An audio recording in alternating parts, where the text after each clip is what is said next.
I don't care if it's a claw or my phone agency. Nothing will stop me from getting to Ellis.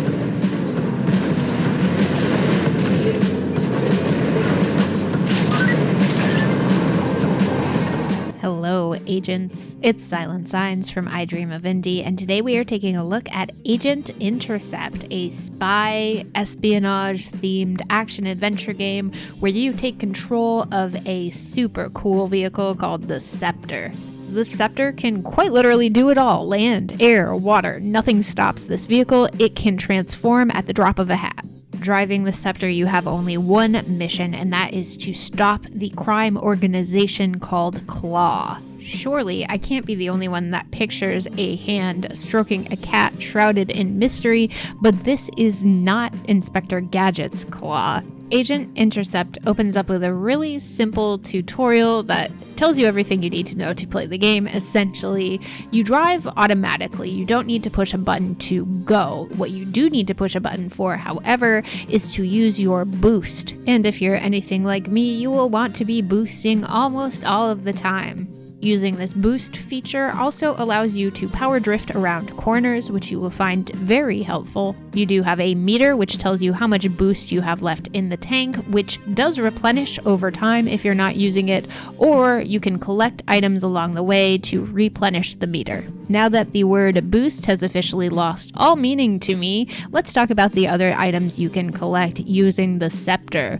For starters, there are weapons. You're really only using two buttons in this game. You have your boost button, sorry I said it again, and you have your weapon button, which will come into play both in the story as well as against Claw's vehicles. You'll be able to collect everything from rocket launchers to laser guns. I don't know if that's the technical term for them, but they shoot lasers, so good enough. And last but not least, you can collect points. These points go towards the overall score for a particular mission. You can also earn points towards your overall mission score by taking out enemy vehicles, putting together combos using the boost and the weapons and the power drifting, and just by generally collecting the items along the way and doing stuff that looks cool. At the end of each mission, you can either pass or fail the mission, you get your score, and then there are a checklist of items that you can also complete, and each one you check off is additional intel. Apart from your main mission, which you can complete using the campaign mode, there is also a score attack mode, as well as side missions, which you can complete for additional content. So that's all well and good, but the real question is whether or not Agent Intel is fun, and I am here to tell you that I definitely had fun playing it.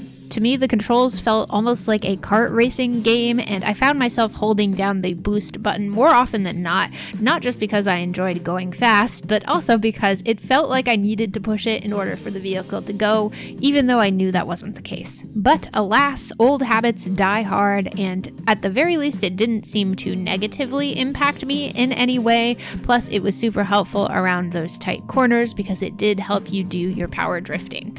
In general, this game is so simplistic, but I think that's why I enjoyed it so much. There's not a whole lot to understanding how Agent Intercept works. It just feels like a combination of some of my favorite things, which would be kart racing and destruction derby style games, because you can just power right through vehicles like they're nothing. Throw in a little espionage and you have yourself a game. As always, I do kind of wish there was a multiplayer component to Agent Intercept. I think this would be a lot of fun to play with a friend, either online or split screen even. As far as graphics go, Agent Intercept definitely has style. It has those high contrast colors that I think work really well for this sort of kind of over-the-top driving game. You get to drive through a great variety of locations in all sorts of climates, and there are also some really nice character portraits that I think are surprisingly well done. As far as the soundtrack goes, well, take a moment and imagine what you would hear in a spy film, and that's exactly the kind of musical stylings you get from Agent Intercept. You have your wandering bass lines and your jazzy horns. What's not to love? That is, when you can actually hear the music, there is also voice acting,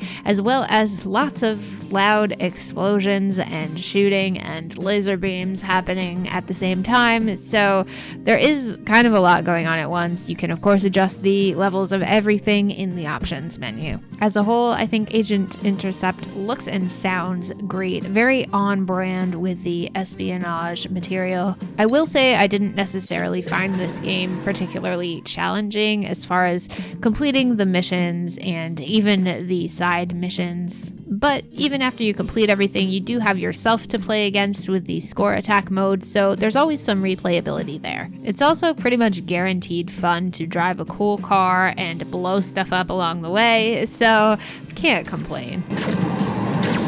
Get this attack force down to a manageable size. We'll show her Ragnarok.